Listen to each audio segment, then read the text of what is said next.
Transfer student experience. The transfer student experience. The transfer student experience.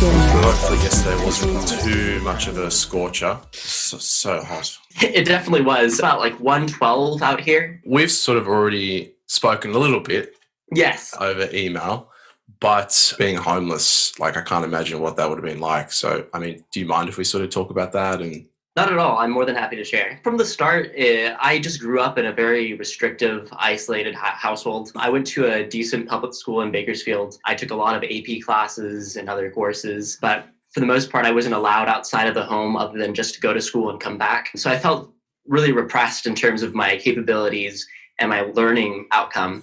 So I knew that once I graduated from high school, I wanted to move forward into something that I was more independent with, something that I could be independent with, that I could work on my own and not feel restricted by my family. So I graduated at 17. I couldn't legally, I guess, leave the household. I didn't really want to. I was afraid of the repercussions of doing so. So I waited a few months. I worked a couple jobs. I turned 18 in October of 2016. And then immediately afterward, got my driver's license, got my car, and left my house the same week. And then from then on, I was going to BC, a community college. I was studying theater originally. I ended up getting another AA in psych just as a backup because I didn't want to leave my doors closed.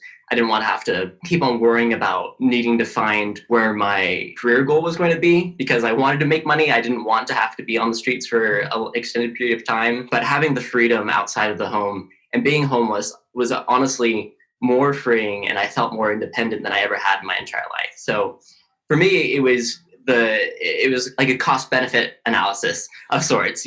Sure, I don't have a traditional home, but I have my freedom to go out and do what I please, to study what I want, and explore my creative side too. So I kind of left the house, was a year outside of the house, and then at about the middle of 2017 in the summer, I had certain friends in the theater program that I ended up rooming with. And then from there on out, I had a home, but still was inconsistent. Like even the past few months, I just came back from Arkansas living with my boyfriend and his family because of the pandemic. I lost my job.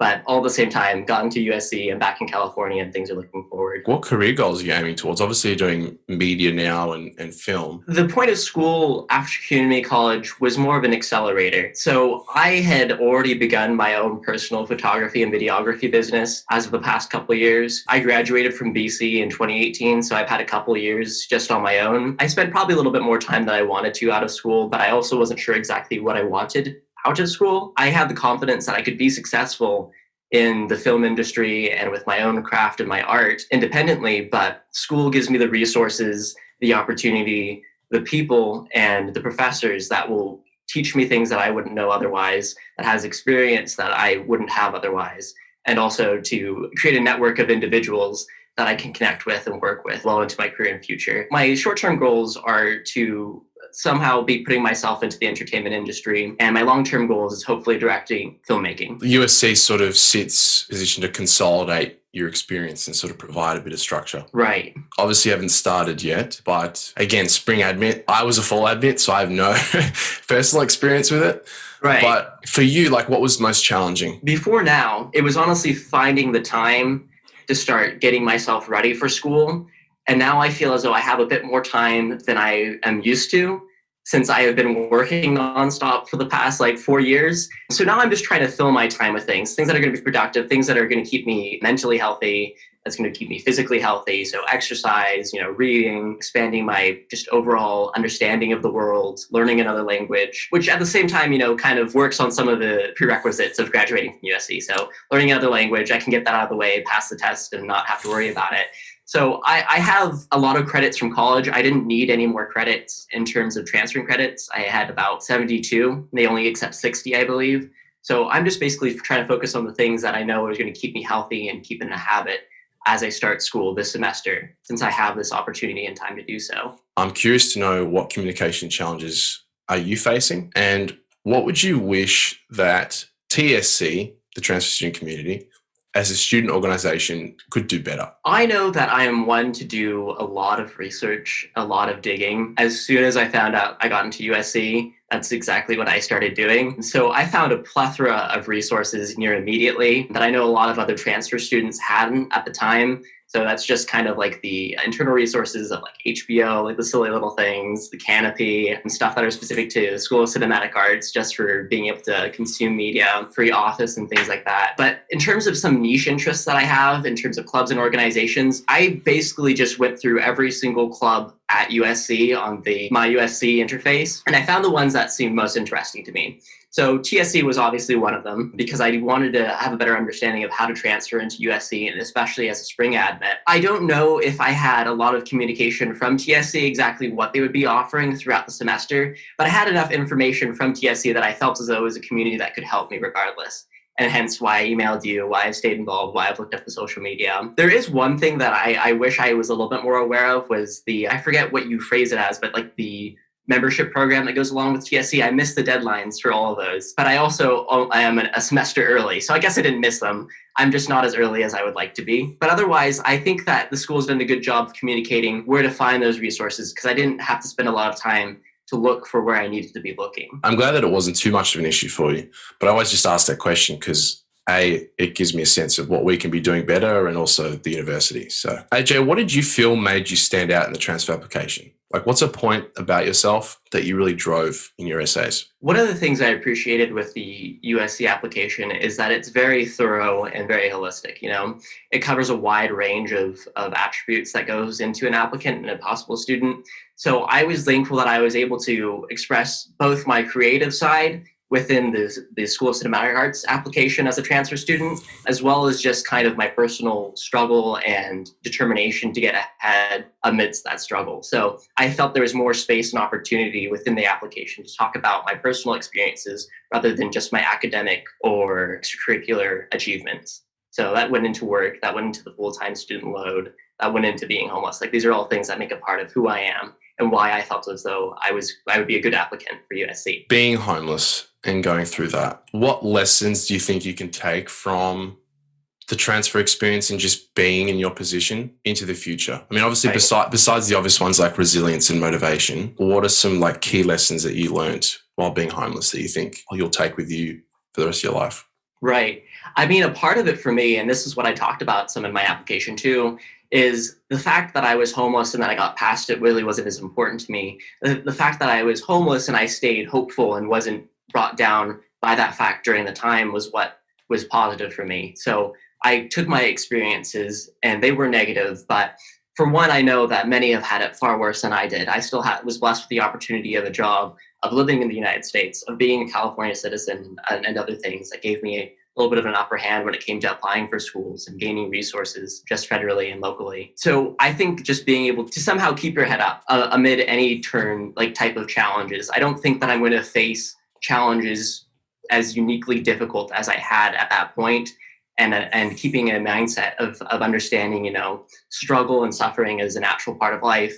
And it's how you take that and move forward with it is how you're able to succeed and be able to excel, hopefully, from there on forward. Knowing what you know now, if you could go back in time and give your younger self advice, what would you tell yourself? I'd probably still be around high school. Yeah. I'd want to encourage myself to push to get out of the living situation I was in, really find the opportunities to be free of being oppressed or abused. It's really easy to get locked up in an abusive relationship, whether that be with your family or somebody that you love, whoever is close to you. So to find the resources or people that can help you out of that, because I know that I probably could have been working towards a more fruitful first years out of high school had I done that and not been afraid to. We sort of talked about freedom, independence, but with freedom comes great responsibility. And I think a large part of what is happening in the US right now is because of our freedoms. Freedom to protest, freedom to do whatever we want. That can sometimes be a problem, right? When there's too much freedom and you don't know where to move. We touched on an interesting point in our email briefly, but about combining multiple cultures to create one like mega culture or super culture, right?